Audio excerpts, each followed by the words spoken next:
Buenas tardes chicos, ¿qué tal?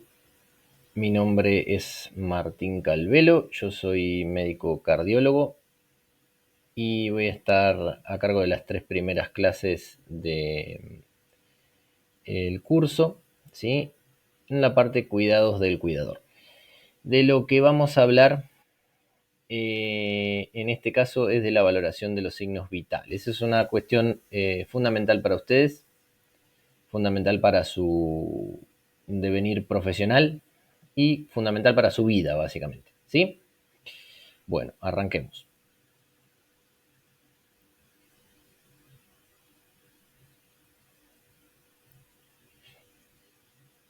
Bien, por definición, es eso que está ahí. Los signos vitales son signos de vida. Representan las funciones vitales, fisiológicas de las personas. Son estos, que lo vamos a ir viendo uno por uno, ¿sí?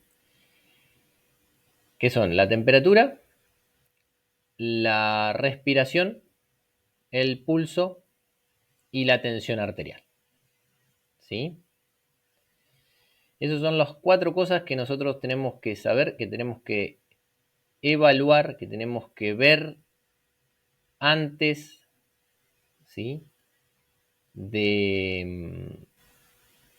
Mejor dicho, que tenemos que saber antes de poder cuidar a una persona.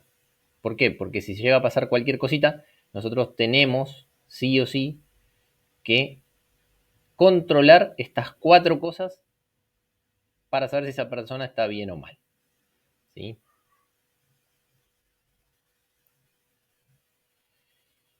Bien, la valoración de los signos vitales, ¿sí? A ver, para arrancar, la valoración de temperatura, respiración, pulso y tensión arterial son parámetros que nos van a permitir evaluar el estado de salud de la persona o del paciente, ¿sí?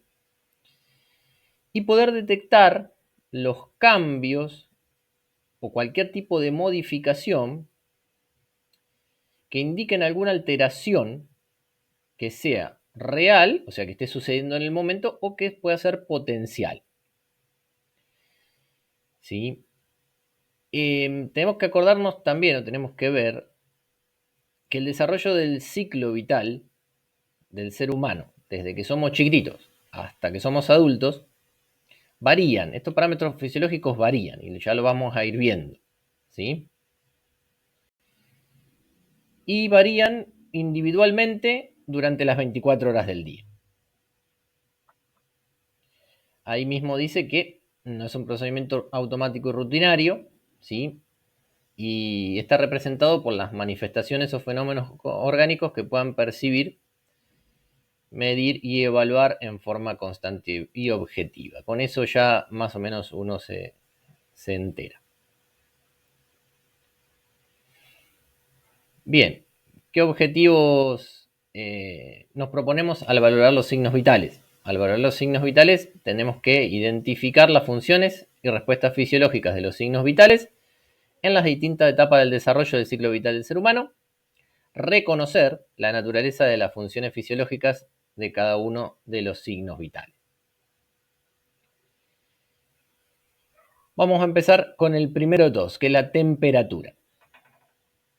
El video por ahí, la voz va un poco más rápida porque estoy probando un programita nuevo que se llama Wondershare Demo Creator. Y bueno, los requisitos del sistema parecer no me alcanzan, pero bueno, lo bueno que no miren mi cara, sino que se pueda escuchar la explicación y seguirla con las diapositivas. Bien, entonces, la temperatura es eso que ven ahí, ¿sí? Ese es el concepto. Es el equilibrio que se mantiene en el organismo entre el calor producido y el calor perdido. El calor producido se llama termogénesis y el calor perdido termólisis.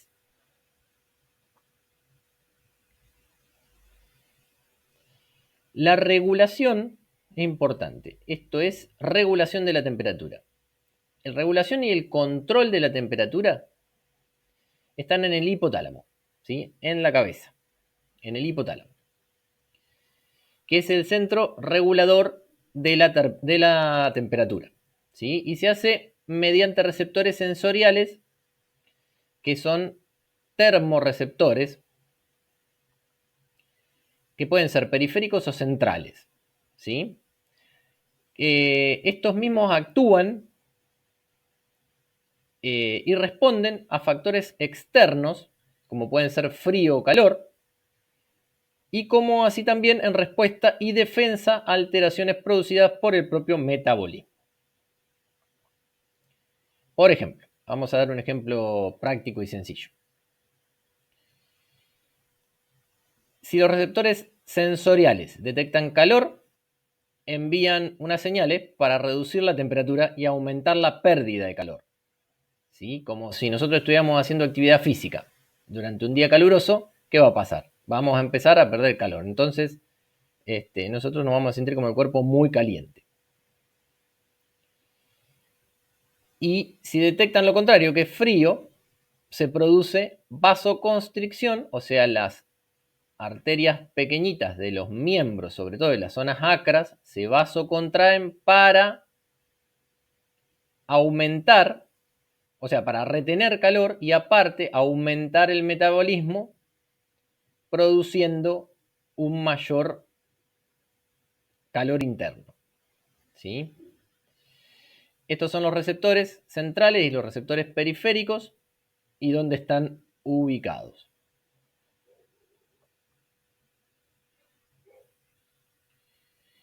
Bien, la producción de calor. Hay 1, 2, 3, 4, 5 cosas que producen o que factores que actúan en la producción de calor.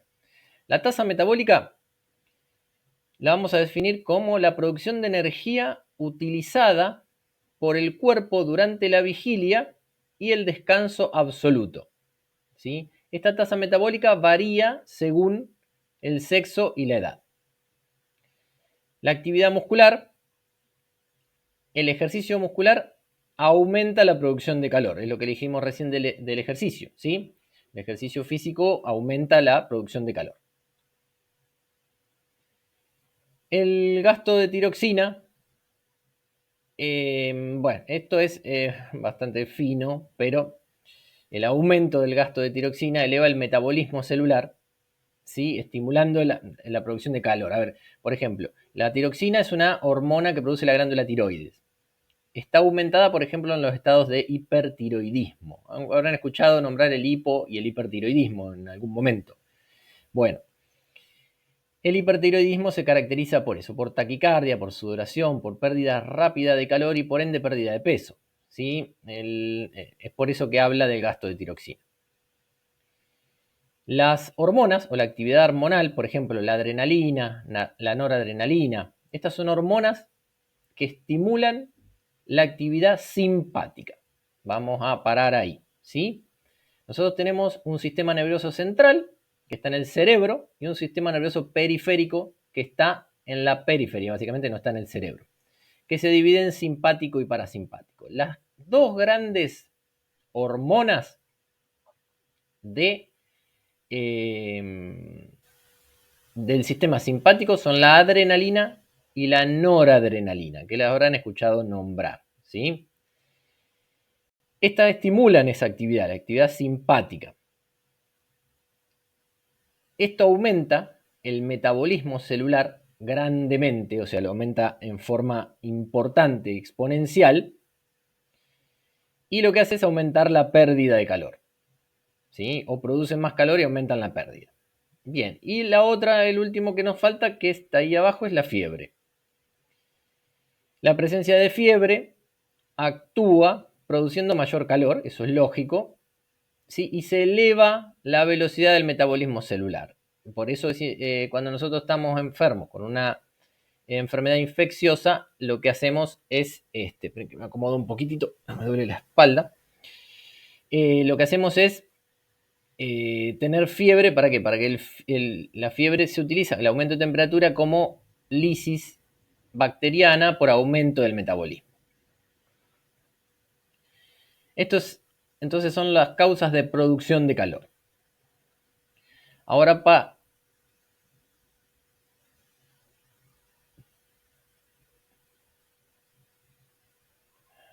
perdón, me quedé mirando una cosita. Los factores.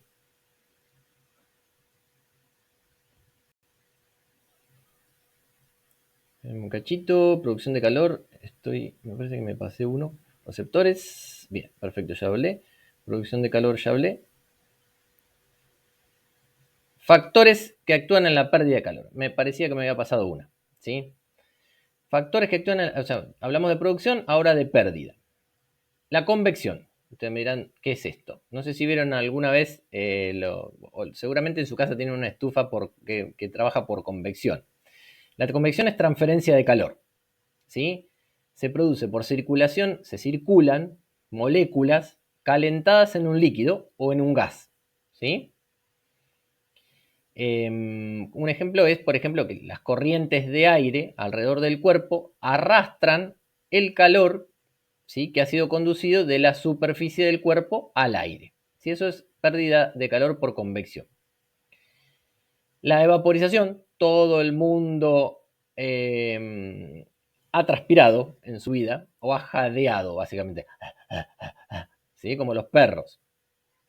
La transpiración y la perspiración, ¿sí?, o el sudor básicamente, y el jadeo, son dos pérdidas importantes de calor también. La radiación, ¿sí?, todo el mundo en su casa alguna vez ha tenido un radiador también. Es transferencia de calor desde un objeto de mayor, ¿sí?, calor al uno de menor calor. Eso se hace una transferencia de calor. Y en forma de ondas electromagnéticas. ¿Sí? Como por ejemplo la aplicación de rayos infrarrojos. No sé si alguno habrá ido alguna vez a un kinesiólogo, le pusieron la lamparita encima y esos son rayos infrarrojos. La lamparita tiene mucho calor y transfiere al músculo que tiene menos calor esa temperatura. ¿Sí? Y la conducción. Esto es fácil. La conducción es por contacto directo. ¿Sí? De un objeto de mayor calor a otro de menor calor. ¿Sí? Por ejemplo, una persona se sienta desnuda en una silla de metal. ¿Vieron lo que pasa? ¿Sí? El calor del trasero, básicamente, de la persona, pasa a la silla, de los glúteos, pasa a la silla. Al principio uno siente muy frío y de a poquito se va acostumbrando y ya no siente tanto frío.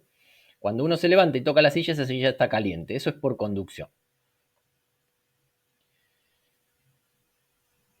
Bien, factores que modifican la temperatura corporal. Son un montón. Es esto. La edad, las variaciones diurnas, el ejercicio. Vamos a charlar todo un poquito de cada uno. ¿Sí? La edad. Los niños. Todo el mundo, o el que ha tenido bebés, o ha tenido algún sobrino, o ha conocido algún niño, son mucho más sensibles a los cambios externos de temperatura. Por eso hay que abrigarlos muy bien en invierno y desabrigarlos en verano. ¿Sí? En cambio, los adultos como nosotros ya somos un poquito más resistentes, ¿sí? Ergo, si llegamos a una edad de adulto mayor, vamos a volvernos niños en ese aspecto. No sé si vieron algún abuelo de ustedes que se abriga muchísimo, muchísimo, muchísimo porque tiene frío. Bueno, eso es porque ha perdido la termorregulación o algo de la termorregulación. Hay variaciones diurnas, varían 2 grados más o menos las primeras horas del día y de la tarde, y alcanzan el punto más alto entre las 20, 24 horas y desciende la temperatura durante el sueño. Tengan en cuenta que el sueño es reparador y el sueño, ¿sí?, básicamente nosotros nos ponemos en stand-by, así que la temperatura tiene que bajar. Baja la frecuencia cardíaca, baja absoluta la frecuencia respiratoria, un montón de cosas se ponen en stand-by. En el ejercicio, el trabajo extenuante, como por ejemplo un ejercicio extenuante, va a aumentar la actividad muscular y aumenta la temperatura corporal. Y el sedentarismo la disminuye, ¿sí? Porque disminuye el metabolismo celular. Las hormonas. Hay hormonas, perdón, denme un segundito que me parece que están golpeando.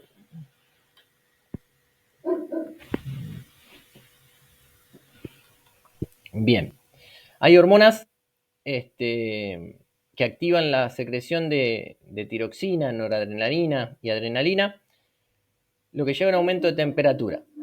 Durante el periodo del ciclo menstrual también de las mujeres, ¿sí? La secreción de progesterona aumenta la temperatura. ¿Sí? Por eso hay hormonas que aumentan la temperatura. El estrés también produce estimulación del sistema nervioso simpático, aumenta la actividad de las glándulas, ¿sí? Y producen mayor calor también. Los cambios del ambiente, ¿sí? Ambientes extremos de temperatura, también afectan la temperatura corporal, exposición a altas temperaturas o a bajas temperaturas, ¿sí? La alimentación, ingesta de alimentos con alto contenido calórico, ¿sí? Proteínas, grasas, los hidratos de carbono también, ¿sí? Y los ayunos, que por ejemplo gente que ayuna, por ejemplo los hindúes, les baja mucho la temperatura corporal central, ¿sí? Y algunos procesos patológicos, infecciones, hipertiroidismo, que ya lo charlamos, ¿sí? Y algo muy común para mí es la insuficiencia cardíaca, que la insuficiencia cardíaca disminuye la temperatura, ¿sí? Bien, pasamos a la otra diapositiva, ¿sí? ¿Cuáles son los objetivos del cuidador? Ahí lo tiene. Básicamente léanlo. Determinar el estado de salud del paciente, reconocer los factores que afectan, diferenciar los tipos de temperatura corporal. Esos serían los objetivos de ustedes. Bien. Valoración de la temperatura. ¿Qué hacemos para medir la temperatura o con qué la medimos? Se realiza con un termómetro. ¿Quién no ha tenido un termómetro en la mano en su vida? ¿Sí? La temperatura se mide en grados centígrados, por lo menos acá en Argentina. También pueden ser grados Celsius o Fahrenheit, pero en Argentina es grados centígrados.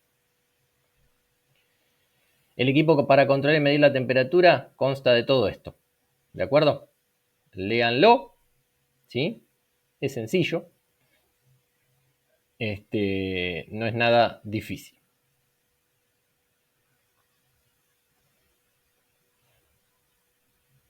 ¿Dónde tomamos la temperatura? Agarramos el termómetro, lo tenemos en la mano, tenemos las torundas de algodón, tenemos la bandejita, tenemos todo, estamos re divinos para ir a tomar la temperatura, pero decimos, ¿dónde cuerno le meto el termómetro? Bueno, acá vamos.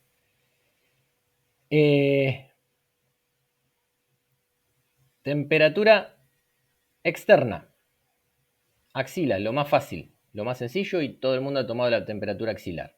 La ingle y la poplitea. La ingle es como cuando yo abro las piernas y las cierro, ¿sí? Entre los genitales y las piernas está la ingle.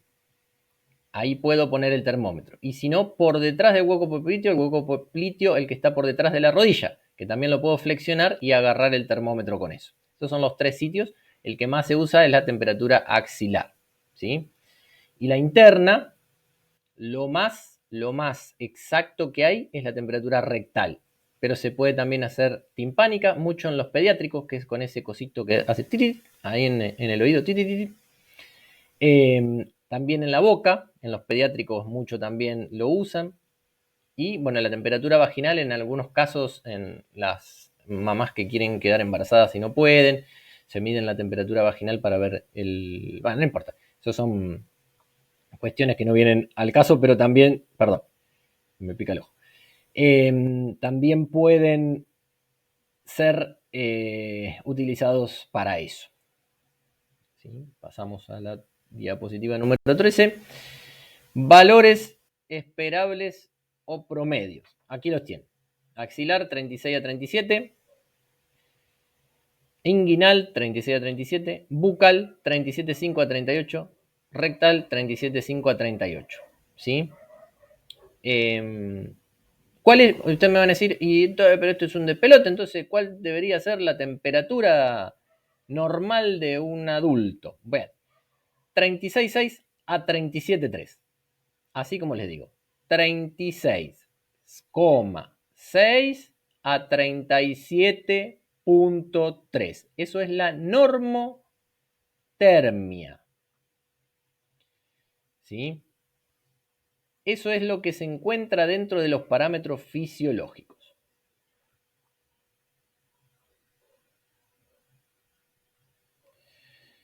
Clasificación. Afebril. No estamos sobrepasando los 37,3. Recuerden, 36,6 a 37,3. Febrícula. 37,3 a 37,7. Fiebre. Más de 37,8. Eso es fiebre. ¿De acuerdo? Esa clasificación es importante para toda su vida. ¿Sí? 37 hasta 37,7 es febrícula, no es fiebre. ¿De acuerdo? La hipertermia. Hipertermia es toda temperatura sostenida por encima de 37,8 o con el método bucal o rectal que se mantenga por encima de los 38 grados. Y la hipotermia, la temperatura corporal por debajo de 35 grados. ¿Sí?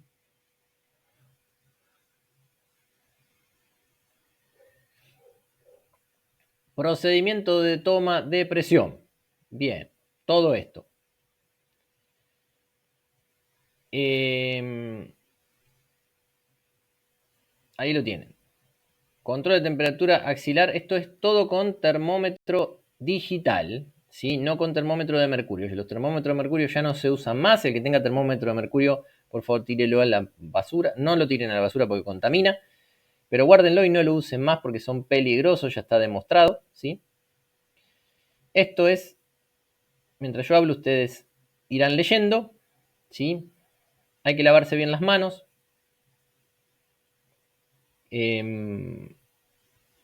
Informar de lo que uno va a hacer. O sea, uno no puede acercarse con un termómetro en la mano si cual persona que viene a asesinar, quiero matarte. No, tiene que informarle al paciente, ¿sí? Y decirle, mire señor, mire señora, ¿qué tal? ¿Cómo le va? Mire José, mire Josefa, mire Pedro, mire Josefina, le vengo a tomar la temperatura, ¿sí?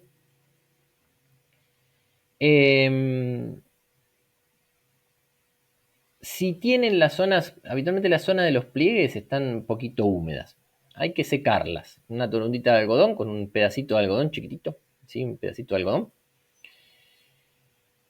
Con suavecitos, con golpes suaves, ¿sí? No raspando como un animal así, así como si estuviéramos limpiando una herida, ¿sí? Primero, porque podemos hacer mal y ser molestos para el paciente. Segundo, porque estimulamos la zona y puede haber un aumento de temperatura encubierto. ¿De acuerdo?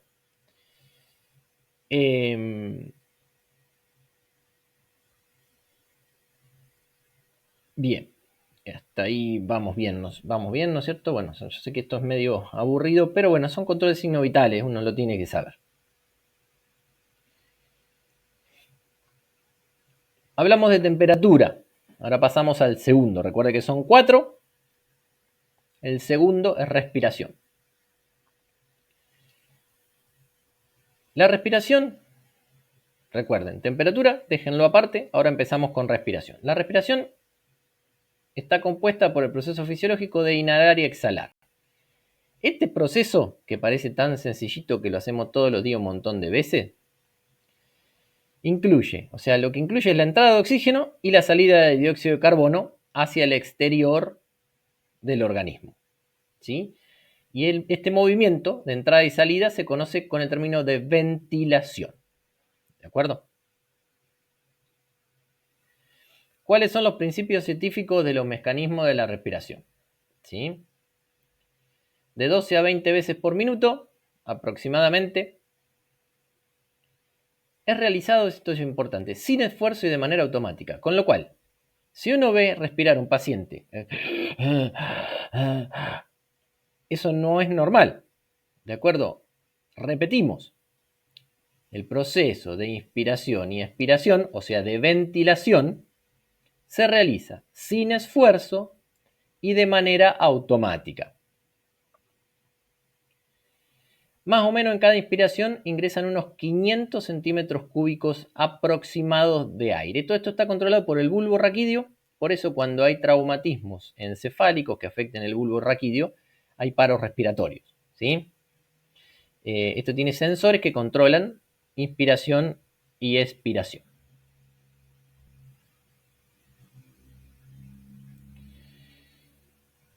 La respiración, ahora vamos a dividir la respiración en dos, la respiración externa y la respiración interna. La respiración externa es esto, es el intercambio de oxígeno y de dióxido de carbono entre alvéolos y capilares pulmonares. ¿De acuerdo? Esto es todo fisiología. Y véase ahí, durante el proceso de inhalación, el diafragma se contrae, las costillas se mueven hacia arriba y hacia afuera, el esternón se eleva hacia arriba, ¿sí? Y durante el proceso de exhalación, el diafragma se relaja, las costillas se mueven hacia abajo y hacia adentro, y el esternón hacia adentro también. Y comprime los pulmones, ayuda un poquitito. Esa es la respiración externa. La respiración interna, ¿sí?, es la respiración celular. No tiene absolutamente nada que ver con el oxígeno, pero es un tipo de respiración, ¿sí? Hay un intercambio de dióxido de carbono y oxígeno, ¿sí?, entre la circulación sanguínea y las células de los tejidos corporales, ¿sí? Eso se refiere con respiración externa e interna. Bien. Ahora vamos a pasar seguramente a los tipos de respiración. Bien. Respiración torácica, es la respiración costal. Acá el tórax va de arriba hacia abajo. Se usan mucho los músculos intercostales, externos y músculos accesorios. Por ejemplo, el esternocleidomastoideo, que es el de acá, el del cuello, el que nos duele cuando tenemos tortícolis. Es muy común y predomina en el sexo femenino, ¿sí? La respiración abdominal o respiración diafragmática, acá se contrae y se relaja el diafragma, que es el músculo, esencial músculo de la respiración. Predomina en el sexo masculino. ¿Cuál es una mejor que la otra? No, no es una mejor que la otra, sino que las dos son respiraciones normales. Y la respiración tóraco-abdominal. Este se llama respiración tóraco-abdominal o mixta, y esto no es normal, ¿sí? Esto se da ya en patología, porque se observa un gran esfuerzo respiratorio.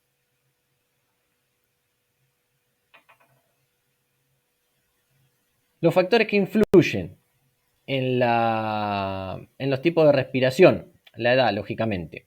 Los niños respiran mucho más rápido, ¿sí? Y en adultos o ancianos la respiración es, el ciclo de respiración es muchísimo menor. En el ejercicio aumenta el metabolismo celular y hace que aumente la función respiratoria. El estrés también genera aumento en la respiración. El medio ambiente, cuando aumenta la temperatura ambiental, aumenta la respiración. El aumento de la temperatura corporal también, porque produce mayor demanda metabólica, ¿sí? Demanda de metabolismo.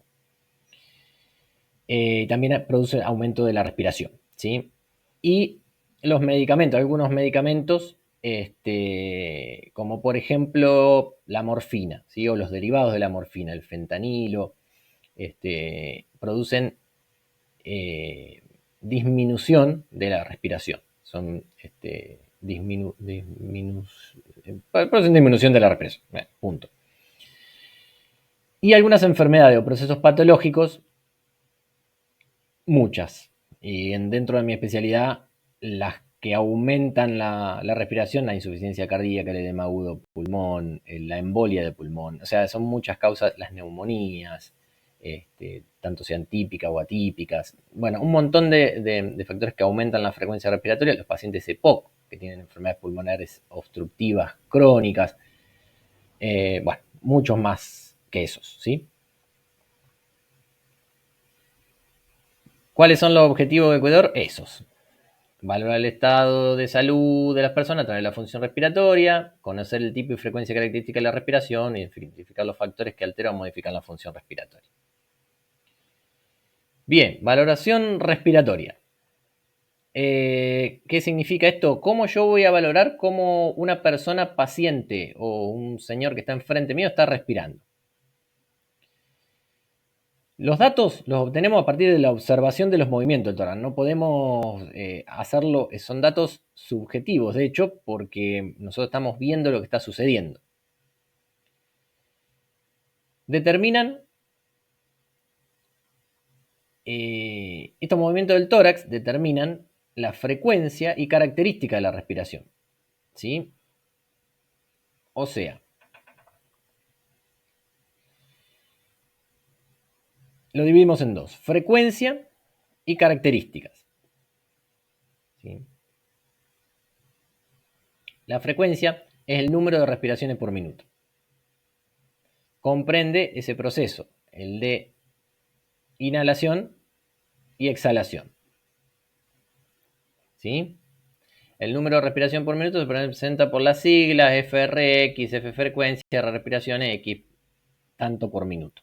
¿De acuerdo?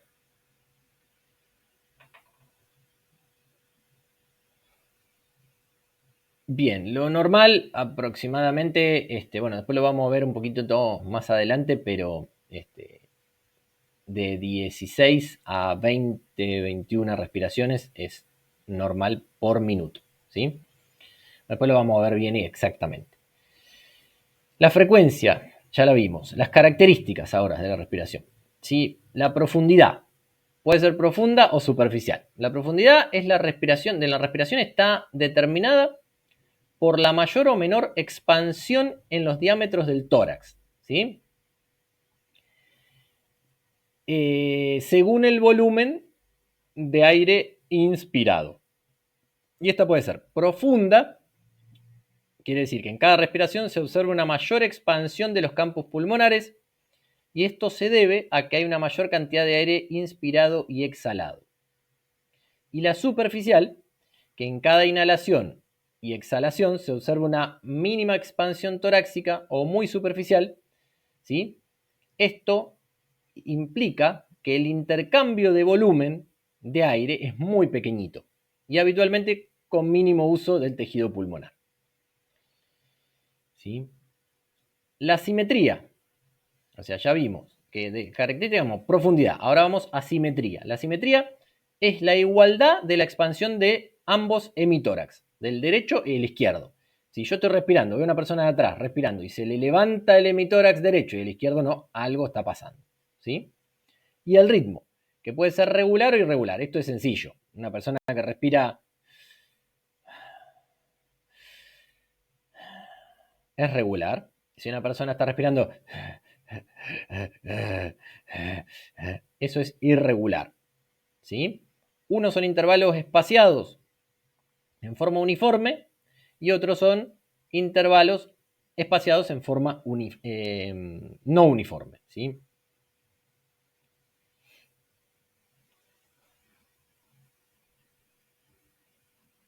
Bien. ¿Qué necesitamos para valorar la frecuencia cardíaca? Un reloj con segundero y una anotadora lapicera. Ahí tienen todas los valores normales de respiraciones. Lo más importante, ustedes, no sé si por ahí van a cuidar, si cuidan, cuidarán la mayor parte de ustedes, si cuidan a alguien van a cuidar adultos. Entonces, un adulto joven y sano entre 14 y 20, que era más o menos lo que decía yo. Nosotros hasta 21, 22, ¿sí? Aguantamos. Adulto sano en reposo, 12 a 20, eso se llama eupnea. Cuando nosotros decimos paciente está eupneico, es porque está respirando normal. Y los ancianos, como les digo yo, que yo soy cardiólogo y veo muchos pacientes ancianos, de 12 a 16 y pueden llegar hasta los 22. Por eso les decía yo que 21, 22, a eso aguantamos.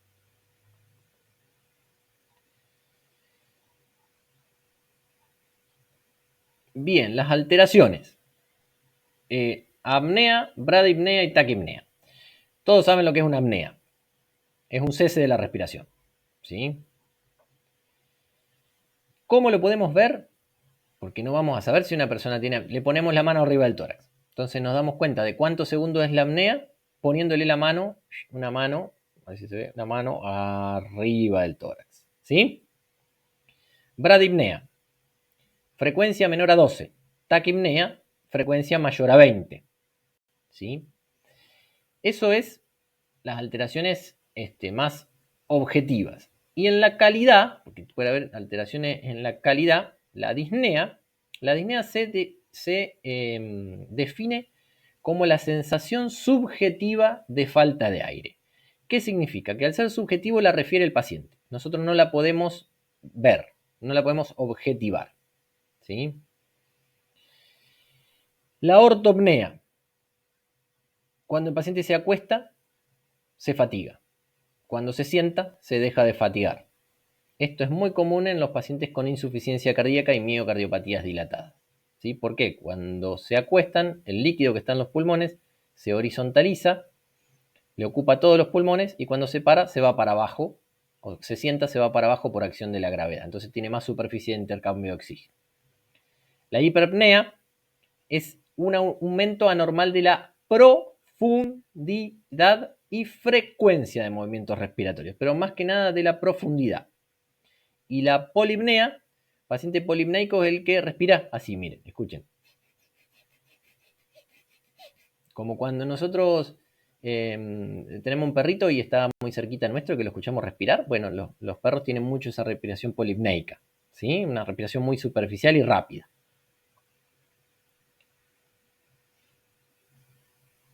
Valoración de la frecuencia cardíaca.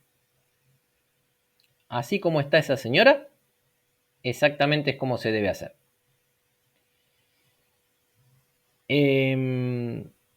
Colocar el antebrazo del paciente sobre el tórax y sostener la muñeca del paciente como si estuviera valorando el pulso.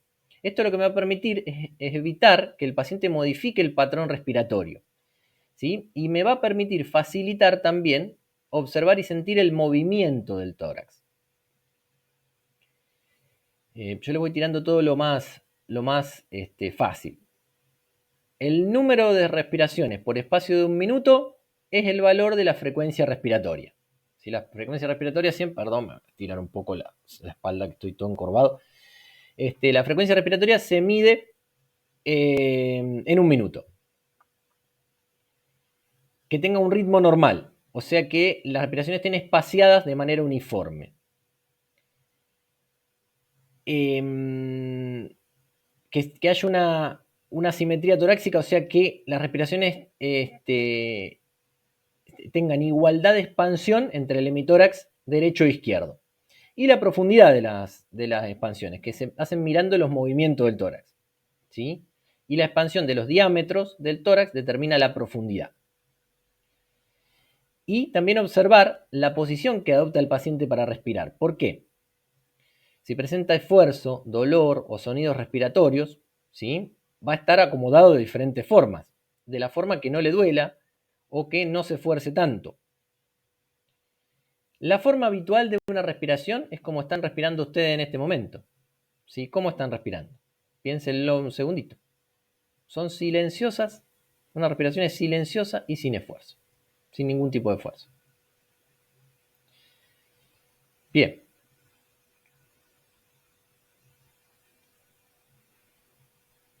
Hasta aquí llegamos con respiración. Ahora pasamos al pulso. ¿Sí? El pulso es esto. La expansión rítmica de las arterias producida por el pasaje de sangre que es bombeada por el corazón. En realidad es el bombeo del corazón que genera el pulso. ¿Sí? ¿Qué genera el corazón? Genera una onda de pulso, que es una onda pulsátil, ¿sí? Que se llama. Que está reflejando el volumen de sangre que entra en las arterias con cada contracción del ventrículo, ¿sí? Del ventrículo izquierdo. Y la capacidad de esas arterias para contraerse, expandirse, ¿sí? Ante el paso de esta sangre, o sea, contraerse y expandirse ante el paso de la sangre arterial. ¿Sí? ¿Cuándo puedo tener modificaciones en el pulso? Bueno, vamos de vuelta. La edad. Sí, esto es todo bastante parecido. Los nenes tienen frecuencia cardíaca alta, 120, 130 por minuto. Los bebés, muchísimo, porque tienen un metabolismo muy alto. Con la edad vamos disminuyendo la frecuencia cardíaca. Por ejemplo, los deportistas tienen frecuencias cardíacas bajas. En su momento Maradona, su mejor momento tenía 30 latidos por minuto. Eso tiene una explicación fisiológica. Los hombres tenemos menor frecuencia cardíaca que las mujeres, eso en general, puede ser que no, pero en general el ejercicio aumenta la frecuencia cardíaca, la fiebre aumenta la frecuencia cardíaca, las hemorragias aumentan la frecuencia cardíaca. En realidad estamos hablando de frecuencia del pulso, pero hablo de la frecuencia cardíaca porque la frecuencia cardíaca va a determinar la onda de pulso, ¿se entiende? El estrés también aumenta la onda de pulso, la frecuencia cardíaca y la onda de pulso, el temor, la ansiedad, el dolor, todo lo que aumente el sistema nervioso simpático, ¿sí? Algunos medicamentos que pueden aumentar o disminuir la frecuencia del pulso. Yo doy a muchos pacientes les doy beta bloqueantes, beta bloqueadores que son bradicardizantes. Y los cambios de posición. Esto es importante. Cuando nosotros estamos acostados, la frecuencia cardíaca habitualmente es un poquitito mayor. Y cuando nos levantamos, la frecuencia cardíaca disminuye, ¿sí? Porque el retorno venoso hacia el corazón también disminuye. Bien, ¿cuáles son los objetivos de ustedes? Bueno, eso, identificar los factores que alteran, reconocer las características del pulso, bla, bla, bla. Bien. ¿Cómo valoramos el pulso en una persona? El pulso puede ser de dos tipos. Periféricos, o sea, se puede valorar, mejor dicho, a nivel periférico central. Los pulsos periféricos, ¿sí? Son los que se localizan en las arterias periféricas del cuerpo, por eso se llaman periféricos. Y los nombres que tienen, por ejemplo, temporal, carotidio, humeral, radial, apical, femoral, popliteo, tibial posterior, pedio, guardan relación con la división anatómica, ¿sí? De dónde están. ¿Sí? Por ejemplo, el femoral es porque está sobre el hueso femoral, el popliteo sobre el hueso popliteo, tibial sobre el hueso tibial. ¿Sí? ¿De acuerdo?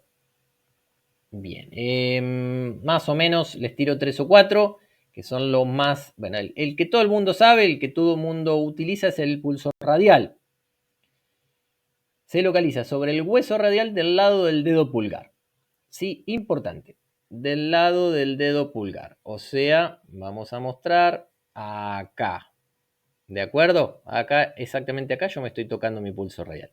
Donde nosotros tocamos el pulso se llama canal, ¿sí? De la arteria radial. Siempre hay una mnemotecnia que es la arteria radial está del lado del pulgar, el pulgar es la antena de la radio. ¿Sí? Bueno, es una mnemotecnia de cuando yo iba a la universidad hace muchos años. ¿Sí? Después el pulso femoral, ¿sí? Que es también el otro conocido, es el inguinal, cuando nosotros apoyamos la mano en la ingle, que tocamos el pulso, lo recorre la arteria femoral, ¿sí? Y los pulsos carotidios, que ustedes ven en las películas, vamos a ver si está muerto el paciente y vamos a ponerle la manito en la carótida acá en la carótida, Bueno, están por debajo de los lóbulos de la oreja, habitualmente en las paredes laterales del cuello. El pulso apical no lo vamos a tocar, salvo que la persona sea muy flaquita. Está por debajo de la tetilla izquierda, ¿sí? Habitualmente. Y es donde nosotros ponemos la sonda para los ecocardiogramas, ¿sí? Ahí se ven las 4 cámaras del corazón re bonitas, ¿sí? Si nosotros lo queremos evaluar, tenemos que poner un estetoscopio. En una persona que es gordita o lo que sea, tenemos que poner un estetoscopio.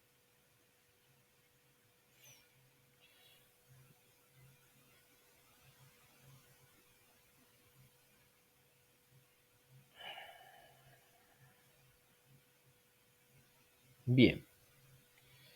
¿Qué equipo necesitamos básicamente para tomar el pulso? También un reloj con un segundero, un anotador y una lapicera, ¿sí? Y localizar el pulso. Básicamente la cantidad de latidos en un minuto me da la frecuencia cardíaca, en realidad la onda de pulso, ¿sí? Valores esperables, acá tienen. ¿Sí? El número de latidos por minuto se representa con las siglas frecuencia cardíaca X, bla, bla, eso no importa. De 60 a 100 es normal, la normocardia. La taquicardia, más de 100, la bradicardia, menos de 60. Punto. Eso es lo que tienen que saber. 60 a 100 normal, menos de 60, más de 100. ¿Sí?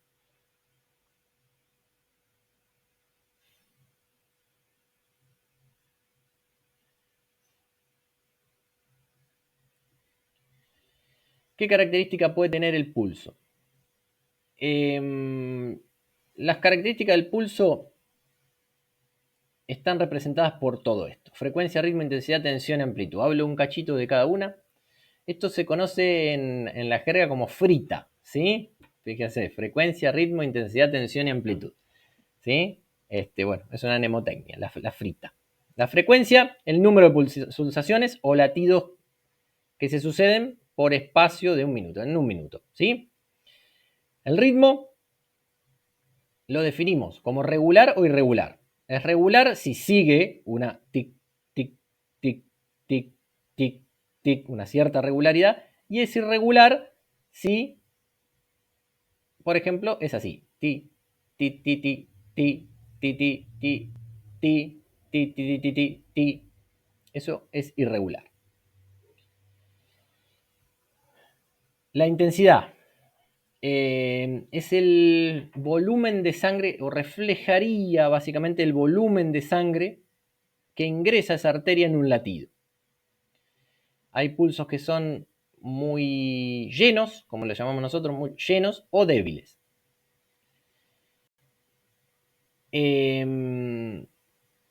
Cuando nosotros podemos apretar la arteria y que esa arteria se colapse, el pulso es débil.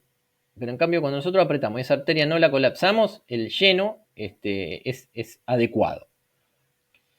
La tensión. Esto está relacionado con la elasticidad de la pared, ¿sí? Y lo que va a reflejar es la capacidad de expandirse que tiene la arteria al paso de la sangre. Cuando nosotros nos hacemos viejitos, las arterias se ponen duras, ¿sí? Cuando somos más jóvenes, las arterias son más elásticas.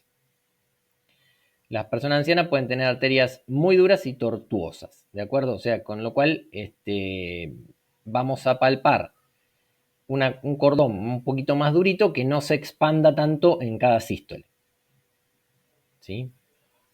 Y la última, que es la amplitud, está relacionado con el volumen del pulso. Puede ser débil o filiforme. Hay una enfermedad que se llama estenosis aórtica, que es el cierre de la válvula aórtica, que tiene las características del pulso filiforme, ¿sí? Que son pulsos muy débiles que uno lo que hace es apretar la zona femoral o la zona radial, y eso rápidamente la colapsás, ¿sí?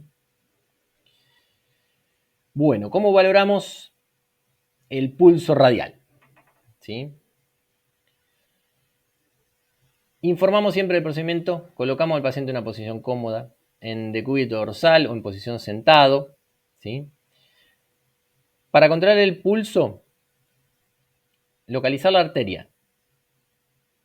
Y para localizar el pulso, el brazo debe estar apoyado en una superficie firme, ¿sí? ¿De acuerdo? No puede estar flotando en el aire.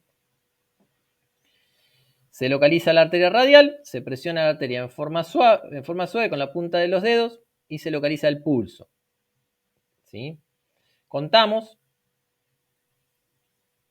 cuántos latidos hay en un minuto y eso se escribe, básicamente. Y ese es el valor de la frecuencia cardíaca. Frecuencia cardíaca en un minuto.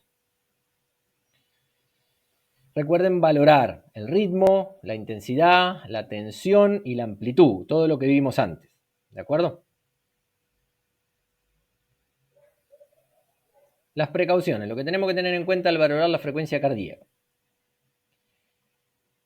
Bueno, no debemos valorarlo si la persona ha realizado alguna actividad física o presenta algún estado emocional, ¿sí? Tenemos que esperar a que esa frecuencia cardíaca baje.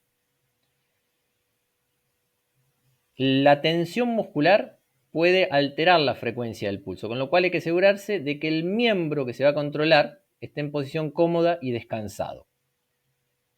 No se debe controlar la frecuencia cardíaca en fracciones. ¿Qué significa? A veces lo que hacemos muchos es, tomamos la frecuencia cardíaca en 10 segundos y después lo multiplicamos por 6. ¿Sí? Eso no es exacto. ¿De acuerdo? Porque, ¿qué pasa? Si tenemos un pulso regular, fantástico. Si tenemos uno irregular, ¿de acuerdo?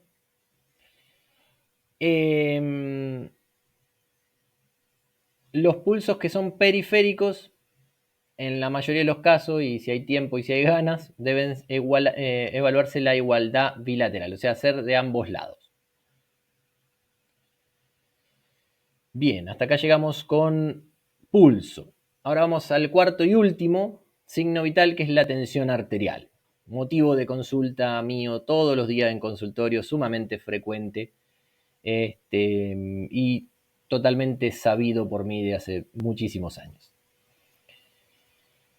La tensión arterial o presión sanguínea es la medición de la presión que ejerce la sangre contra las paredes de las arterias y la resistencia que ofrecen estas al pasaje de sangre que es impulsada desde el ventrículo izquierdo. Chan. Es la tensión que genera en la pared de la arteria, ¿sí?, la sístole ventricular. ¿Sí? Cuando el corazón se contrae, produce la presión sistólica. Cuando se relaja, la presión diastólica.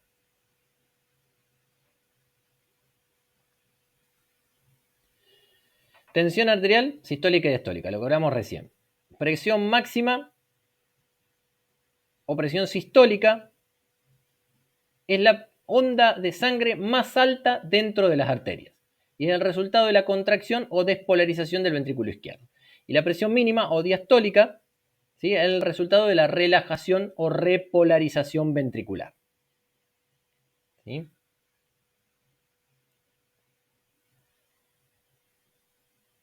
Factores que afectan o modifican la presión arterial. Volvemos a todo esto otra vez. La edad. Los adultos mayores, la presión sistólica y ergo la diastólica habitualmente están aumentadas por la rigidez de las arterias. ¿Sí? No es lo mismo aumentar una presión adentro de un tubo que es elástico que aumentar la tensión en las paredes de un tubo rígido. Va a aumentar la presión, va a aumentar muchísimo más en el tubo rígido. Las mujeres tienen presiones más bajas que los hombres. Recuerden, no sé si han visto mujeres desmayarse, jóvenes, por hipotensiones. Ergo también ancianas. La raza negra, los hombres de color, más de 35, 40 años, tienen valores de presión más altas, son hipertensos, ¿sí? Son más frecuentes que sean hipertensos que los de raza blanca. El ejercicio físico aumenta la presión arterial también, la obesidad aumenta la tensión arterial, el tabaquismo también produce vasoconstricción periférica y aumenta los valores de presión arterial, el estrés, porque aumenta la adrenalina, la noradrenalina, el dolor, que hace exactamente lo mismo. Los medicamentos, hay muchos medicamentos que aumentan o disminuyen la presión arterial, ¿sí? Hay variaciones diurnas. Las presiones más bajas son en las primeras horas de la mañana y aumenta durante el día y alcanza el pico las primeras horas de la noche, o sea, a partir de las 6 de la tarde, donde hay un pico de catecolamina. Y bueno, y hay enfermedades, como siempre, que aumentan o disminuyen las cifras de tensión arterial. El objetivo del cuidador es todo esto: identificar las variaciones, relacionar el estado de salud del paciente en base a los valores de presión arterial, reconocer los valores de presión arterial obtenidos para determinar el plan de cuidados. Bien, valoración de la TA, o sea, cómo hacemos para medir la TA, ¿sí? El método auscultatorio o con esfingomanómetro, que se llama también. El esfingomanómetro es el tensiómetro con la bochita que uno aprieta, ¿sí? El que ya es viejito.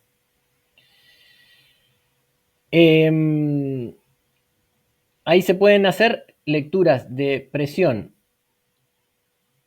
sistólica y diastólica, ¿sí? Uno ve ahí las 5 fases de los llamados ruidos de Korokov, que no importan, esto no se vuelvan locos. Yo lo sé porque lo tengo que saber por mí. A ver, se los digo como para que lo tengan en cuenta. En la fase 1 son ruidos leves, ¿sí? Y bastante claros, aumentan en forma gradual, ¿sí? Y aún en ese punto corresponde la presión sistólica. En la fase 2 se oyen unos ruiditos como murmullo o chasquido. En la fase 3 los ruidos son más nítidos y son más claros, ¿sí? Son más nítidos, bastante más nítidos. En la fase 4 el ruido se hace un poquito más amortiguado y se apaga, ¿sí? En la fase 5 este es el último ruido, ¿sí? Y si es el punto de referencia para la presión diastólica. Eso es lo que vamos a ver con el método auscultatorio.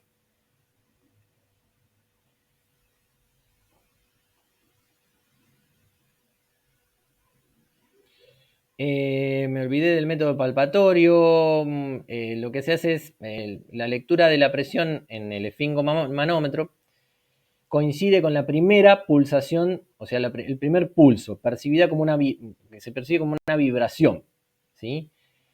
Esto corresponde a la presión sistólica, o sea, la máxima. Cuando no se percibe más, porque el manguito está por debajo de la presión diastólica, es esta la presión mínima, ¿sí?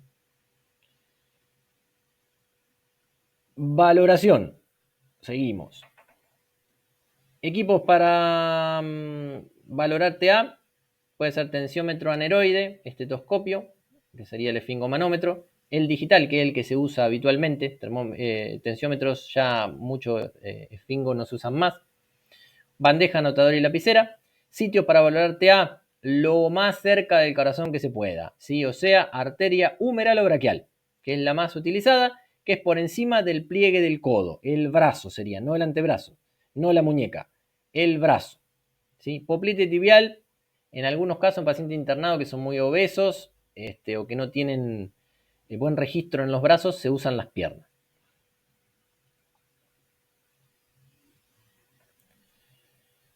Valores esperables. Sistólica o presión máxima, 140 milímetros de mercurio. Valor mínimo de la presión sistólica, 90. O sea, entre 140 y 90. Ya 140 para la Organización Mundial de la Salud es hipertensión, en realidad es un normal alta, ¿sí? Con lo cual hasta 130 sería algo normal, ¿sí? La presión diastólica mínima, 90, 140, 90 es grado 1. 130, 80 debería ser lo óptimo. Y la mínima de 60. Menos de 90, 60, el paciente está en shock, ¿sí? Puede ser diferentes tipos de shock. No importa, eso es harina de otro costal. En las personas adultas y sanas, en reposo, ¿sí? El valor es de 120, 80. Las presiones que oscilan entre los valores fisiológicos y las presiones sistólicas se denominan normotensión, o sea, 120, 80 es normotensión, 130, 80 también es normotensión, más de 130, 80 ya es hipertensión. ¿Sí? 140, 90, 140, 80, dependiendo del momento, el estado de la persona, y es hipertensión arterial. Pero más o menos tengan en cuenta que 130, 80 por debajo y hasta 90, 60 es normotensión. Alteraciones, como vimos recién. La hipertensión arterial es cuando los valores de presión sistólica están sobre los 140 milímetros de mercurio, o igual o sobre, y lo de diastólica por encima de 90. Hipotensión, menos de 90-60. 140-90, más de 140-90 hipertensión, menos de 90-60 hipotensión. Y hay un cuadro que se llama hipotensión ortostática, que cuando nosotros estamos acostados en decúbito dorsal, ¿sí? Pasamos a posición sentado, nos mareamos un poquito, se nos baja un poco la presión, ¿sí? Eso se presenta con los cambios de posición, por eso se llama ortostatismo. Y creo que hasta aquí llegamos, así que muchísimas gracias. Mi nombre es Martín Calvelo y los voy a estar acompañando en algunas otras clases de cuidados del cuidador. Espero que les sirva. Esto les va a servir para toda su vida. Les mando un gran saludo a todos y a todas y nos veremos en la próxima clase.